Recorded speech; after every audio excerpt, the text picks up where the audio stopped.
Hi guys, James at Rampant Lion Reviews again for you today with another beer review. For this one, we are going to head over to America once again, and we're going to return to a brewery that has now featured on the channel a couple of times before.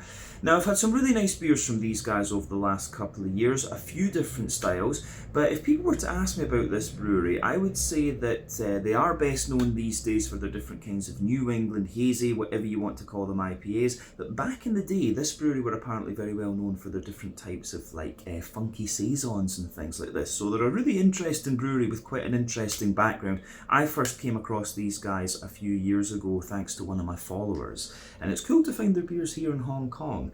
But the beer that we're going to have a look at today is a style that I've had from this brewery before. It's one that I know they can do very, very well, and I have heard very good things about this particular beer. So needless to say, I'm very, very curious to see what this beer is going to have in store for us. The first time I'm trying one of their beers in about a year or so, if I'm not mistaken. So hopefully it's another good beer. Hopefully it makes for an interesting review, and as always, I hope that you guys watching enjoy my take on this one as well. So yeah, for this review then, like I said, we are going to go over to the US. We are going to go to the state of California on the west coast, the Los Angeles area, and to be specific, we are going to go to Torrance. So that means that we're going to have a look at another beer from the wonderful Monkish Brewing Company. This particular beer is called Conscious Be Free. It comes in at 8.5% ABV, and this is a New England Hazy Imperial Double, whatever you want to call it, IPA.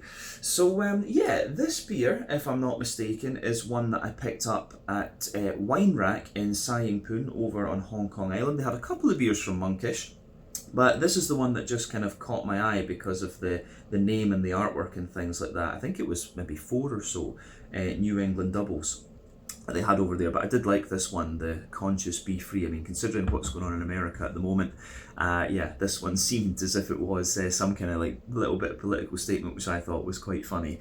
But yeah, an 8.5% New England Hazy Imperial Double, whatever you want to call it, IPA from the wonderful Monkish Brewing Company in Torrance near Los Angeles over in California. So let's crack on with this one then and see what it's going to have in store for us. So as always with my reviews then, I'll tell you a little bit about the brewery before we taste the beer. If you want to get straight to the tasting though, just fast forward.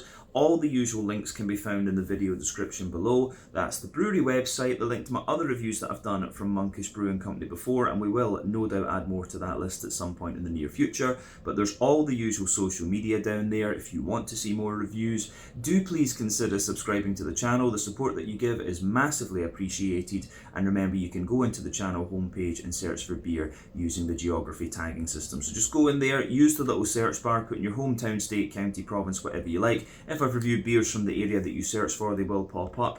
Failing that though, you can check out the playlist of beers from different countries. You'll find this one in the American playlist along with a number of other things. That's being added to quite regularly, of course, because we do get a good selection of American beers here in Hong Kong.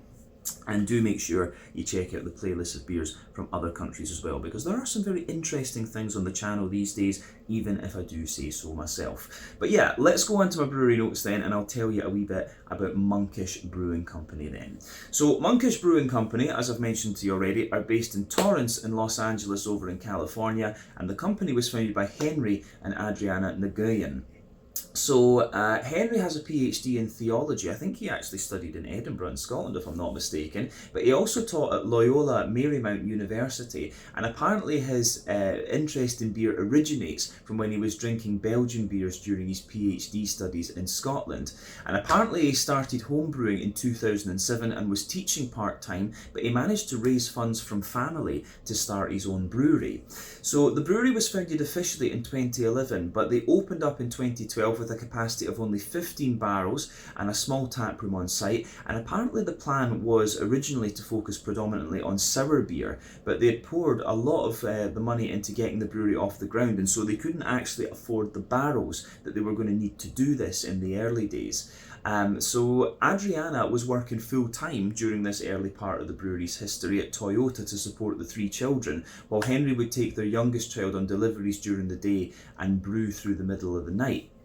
But they tried to brew sours a bit later on, and eventually they began to focus specifically on barley saisons, having gained praise for these and having struggled to get the acidity that they needed from their other sour beers. But a little bit later on, in 2014, Henry promoted Jennifer Trowell from the tasting room to train as the assistant brewer, and she was apparently very much behind the growth of IPAs that came out from Monkish Brewing.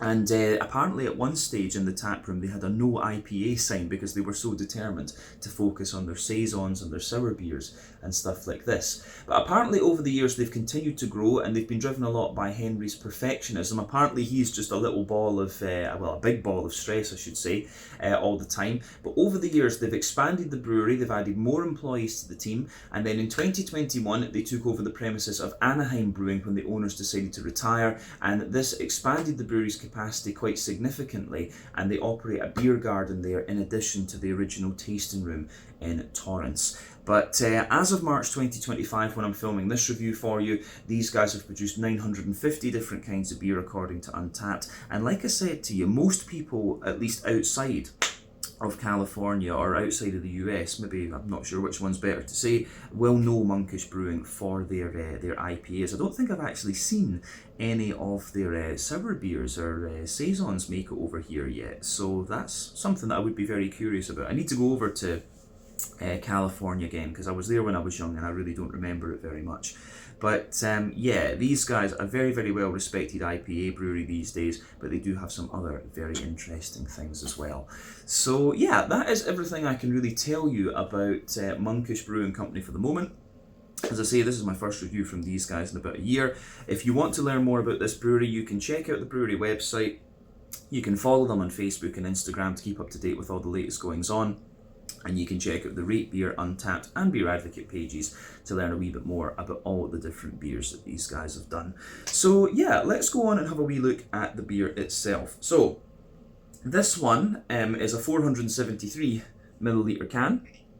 An American pint, or North American pint I think we should say, because the Canadians use that as well. Plain silver top. As with most Monkish beers, it doesn't actually have a back label, it's just got a front label. Maybe saving packaging and stuff like that, save the trees and all this.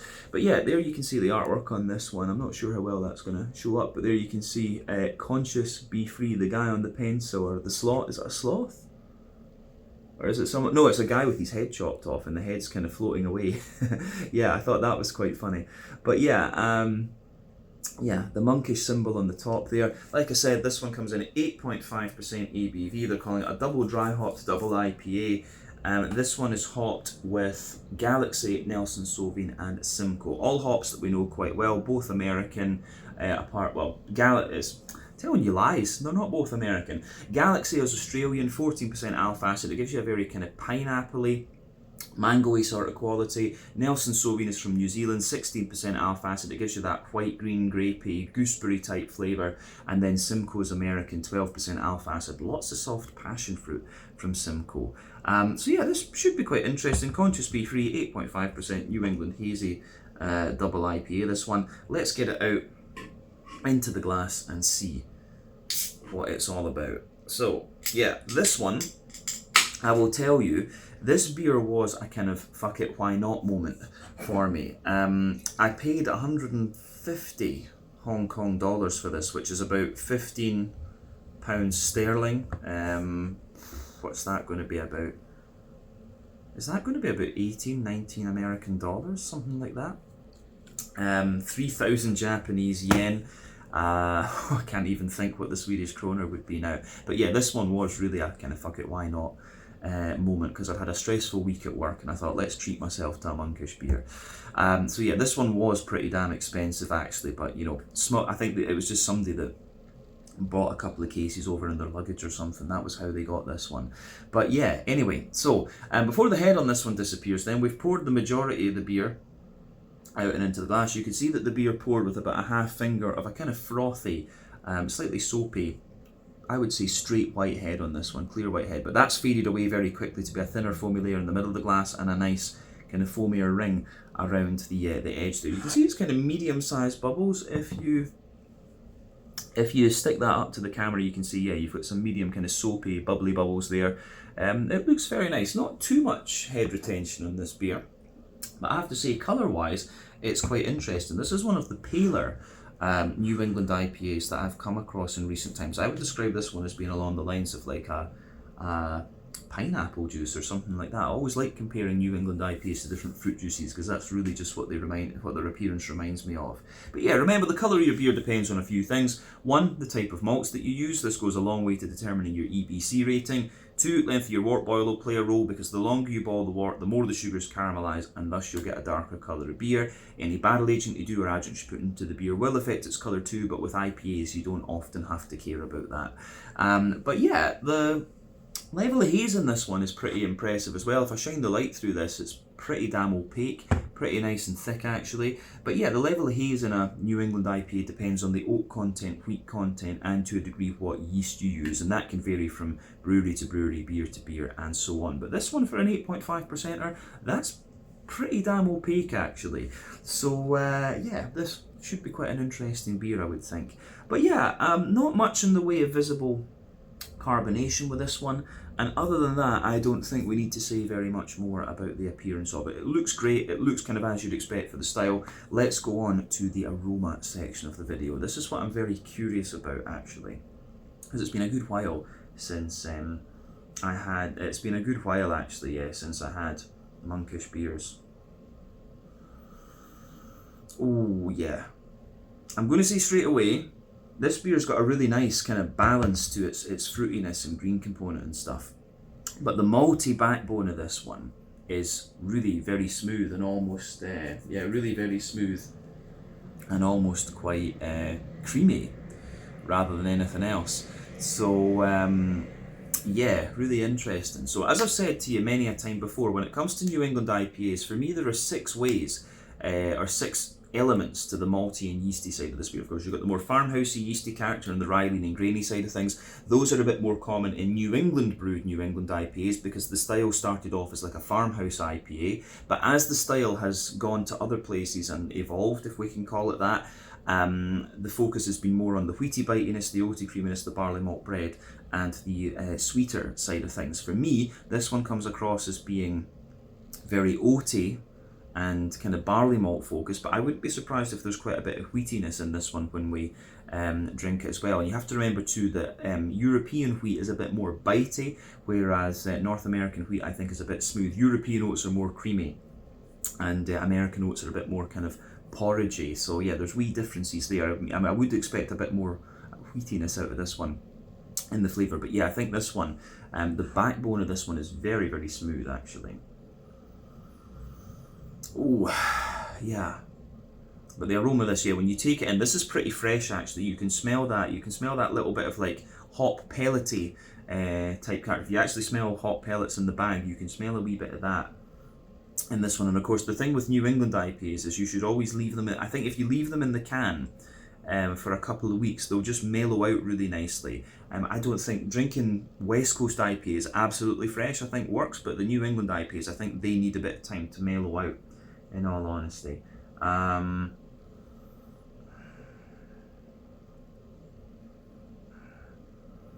But this one is, I think this one's going to be in very good condition actually. I think it's in very nice, it's just at a very nice time. Does it have a candle on date?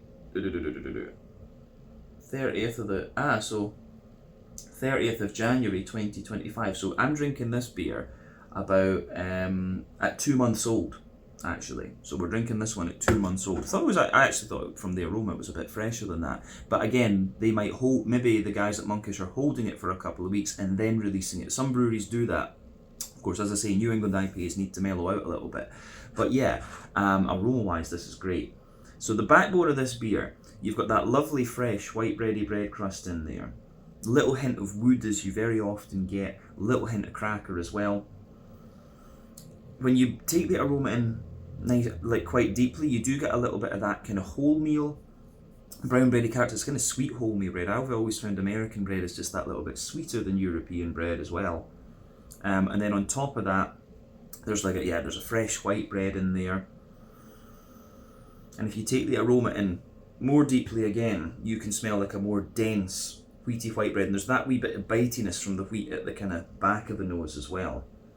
So yeah, the way that goes together, I think, is really nice in this one. The oats are definitely in there as well. You can smell a bit of creaminess of the oats, but as I say, American oats, or North American oats, maybe it's better to say, are a little bit more kind of porridgey and slightly drier than European oats. You know, when you grow crops in different places, you've got different water, different soil profiles and so on, so they will taste a bit different.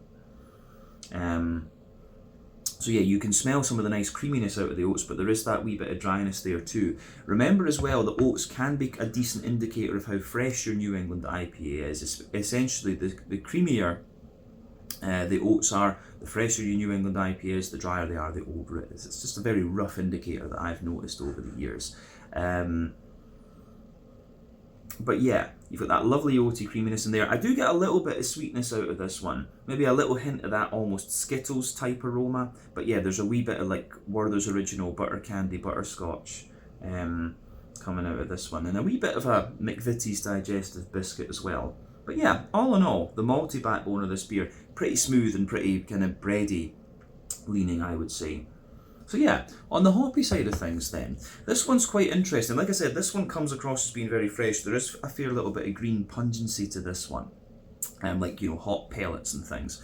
But I've got a feeling, I don't think this one will be, I'd be surprised if it was cryo. We'll be able to tell from the mouthfeel, but I think this one is using pellets rather than cryo hops. It just, the green component's a bit more pungent and not really, really smooth, if that makes sense.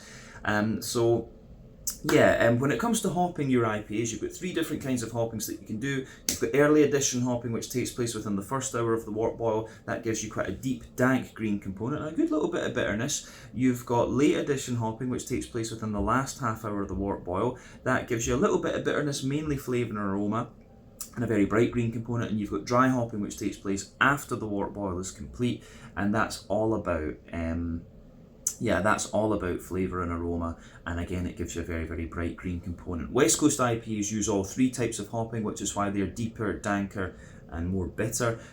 New England IPAs tend to rely on late addition and dry hopping, which is why they're softer and more kind of juicy, if you like. For me, I think this one has had a little bit of early addition or whirlpool hopping, but just a little bit.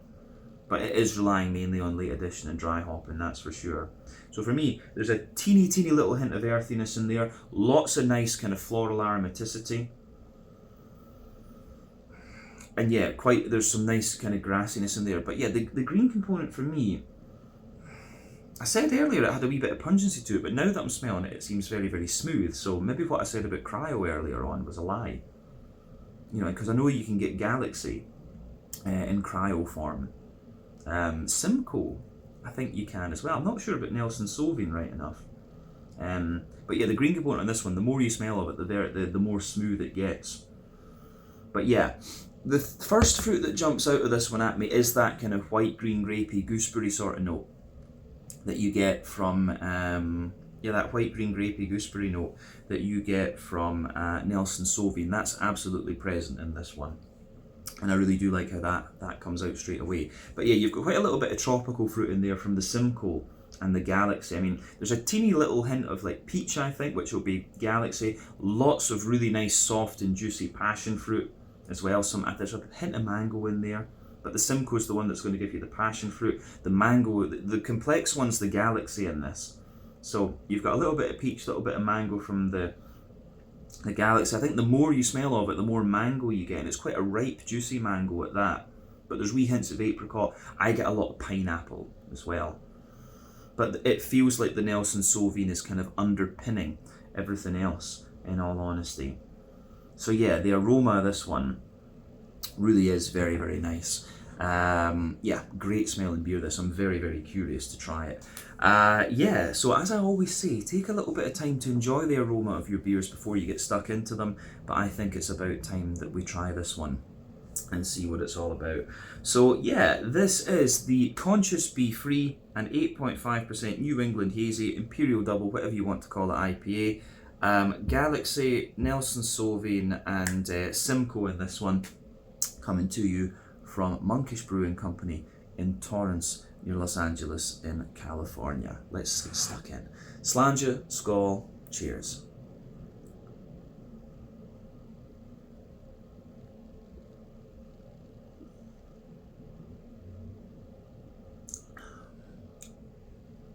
Ooh, yeah.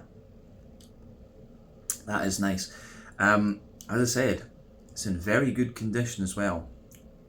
Very, very nice condition. So thumbs up to yeah, well, a thumbs up to a few people. Thumbs up to Wine Rack for bringing this over here, and thumbs up to Monkish for brewing the thing.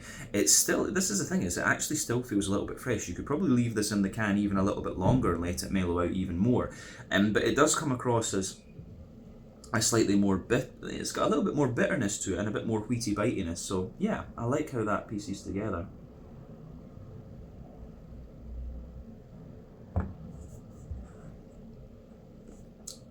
Yeah. See if we can put the rest of that in. You could see actually there was a wee bit of sedimentation there in the beer, it kind of falling down. But yeah, you can see it looks even more soupy and gloopy now than it was before. But yeah, this is a really, really nice beer, this one. As I was saying before, this beer, compared to what you get in the aroma, compared to what you get in the aroma, this beer does have a little bit more wheaty, bitey character to it. So yeah, nice kind of wheaty bitiness coming out of it. Some lovely kind of smoother bready notes as well. But yeah, the way that that goes together, I think, is really, really nice in this one.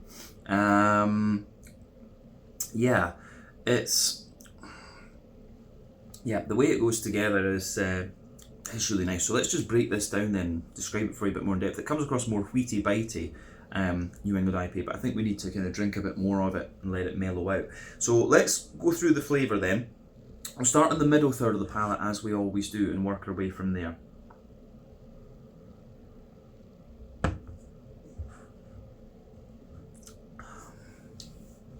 So yeah, the backbone of the beer, you've got this lovely kind of fresh white bready bread crust backbone in there.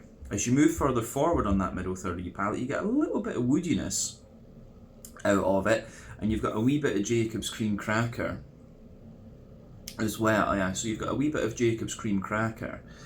Yeah,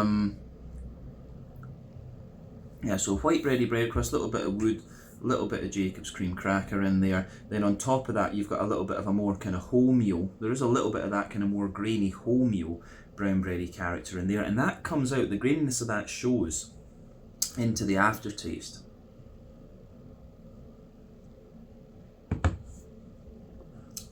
And then yeah, above that you have more of a kind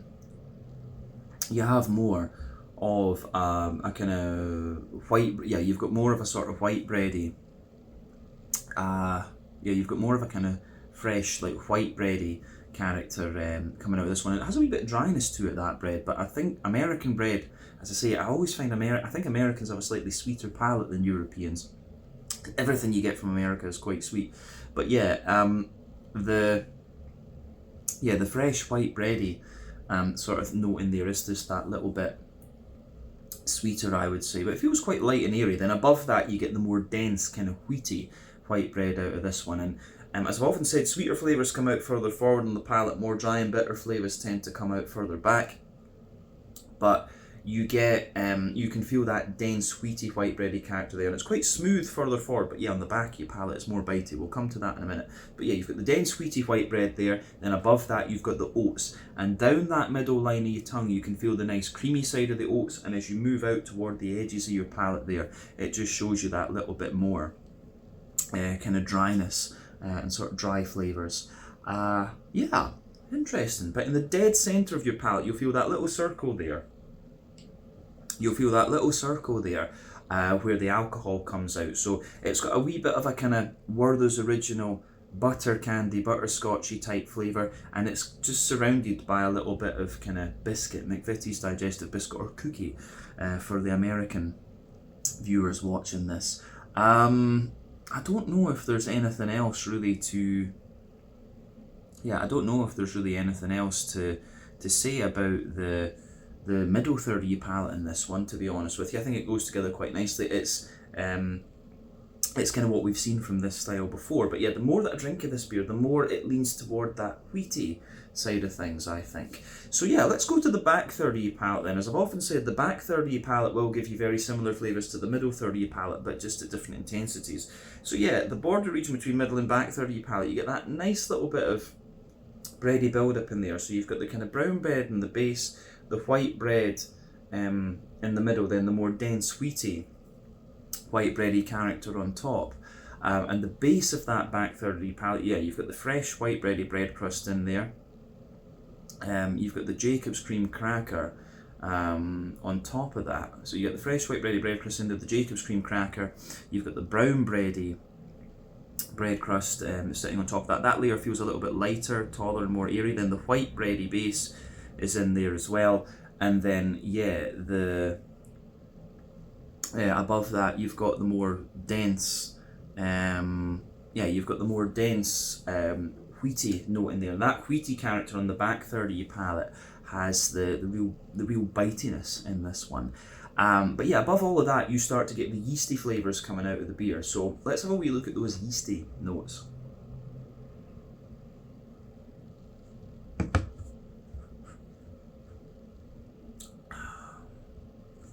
So yeah, the yeasty side of this beer for me, it's at its core, it feels like a kind of sweet brown bread. Then as you go further out from that, it's got a bit more of a kind of farmhousey sourdough bready character. But yeah, then yeah, there's a kind of, yeah, there's a more bread crusty, like toasty bread crusty element to this one. So it's quite an interesting yeasty note in this, yeah. Sweet brown bread at the core, a more grainy, farmhousey, sourdoughy type thing, and then yeah, a bit of a toasty bread crust. So yeah, yeasty side of this beer actually feels a little touch toasty into the aftertaste. But definitely, yeah, the back third of your palate, you can feel the flavour is taller. Then as you move further forward into the middle third of your tongue, it condenses down a little bit more. And yeah, it just condenses down a little bit more and squashes together. So yeah, interesting. Yeah, but definitely quite a wheaty, bitey New England IPA this. Now, onto the green component and the hoppy side of things then. I think what I said about this beer earlier on, having a bit more hoppy bitterness to it, is right, and that actually, it builds the wheaty bitiness and the hoppy bitterness build a good bridge together and make the beer feel quite well rounded. So yeah, for me, the how do we say?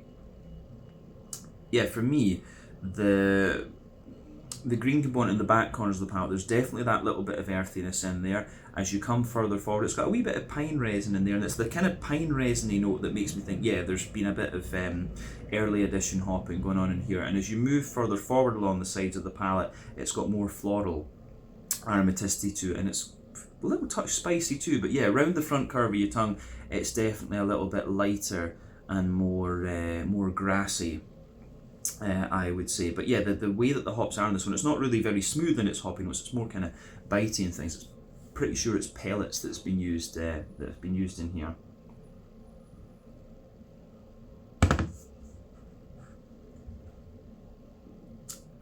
Yeah. So for me, the green component in this one is has that little bit more bitterness to it. So more bitter New England hazy this. Yeah, the green component is nice. It mellows out a wee bit further into the aftertaste too. But yeah, I think we can go on then and have a little look at the we can go on and have a little look at the what do you call it? We can go and have a wee look at the fruity side of things for this beer then. So yeah, border region between front third and middle third of your palate. We've got a nice little bit of bready build-up in there. So a wee bit of brown bread, the white bread in the middle, and the more dense wheaty white bready notes on top of that. And then yeah, the base of that front third of your palate, you put your bread crust, your cracker, brown bread, white bread, and the more dense sweety sort of thing. You get a bit more of the smoother oat in there. Then you've got that nice oily bubble where the juicy fruity esters roll their way out of the beer. So yeah, for me, the fruity side of this one's kind of quite interesting because the hoppy bitterness and the wheaty bitiness are actually they're a bit dominant in the flavour in this, in honesty.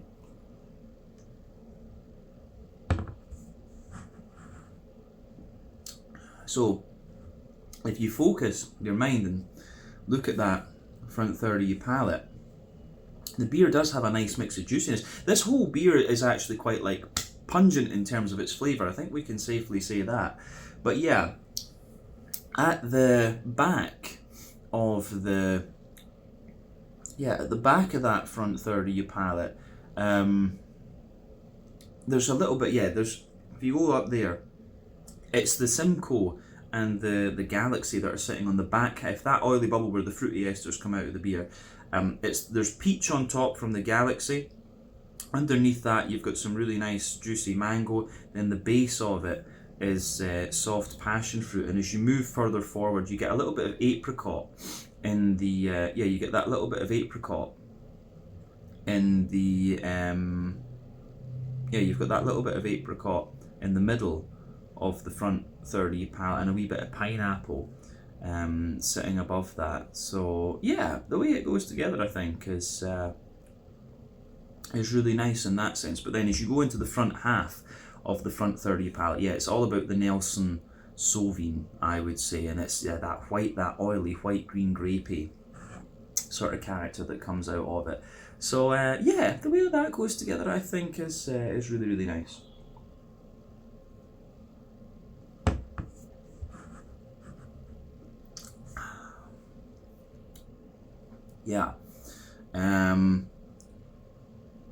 So that white green grapey gooseberry character from the Nelson Sauvin lingers there, and just behind the very front tip of the tongue, it feels as if there's almost like a little bit of a lemony limey zestiness to this as well, which is quite interesting. But none of the hops in this really kind of should give you that, unless there's other hops in there, like Centennial or something like that have been used as bittering hops. Yeah, I don't know. So yeah, interesting stuff. This one, this beer, it's really nice, but it's definitely one of the more, pardon me, kind of pungent beers I think I've had from Monkish Brewing out of all of them. So definitely some food for thought with this particular beer. But still, I'm glad that I got this one, and I'm going to enjoy the rest of it. So yeah, let's round off the review then with a wee quick look at the mouthfeel. For me, this beer, I'd say top end of mid-bodied mouthfeel. Carbonation is very, very smooth. It feels kind of quite clean. Like I said, compared to other New England doubles that I've had from this brewery, this one seems just a bit more pungent almost.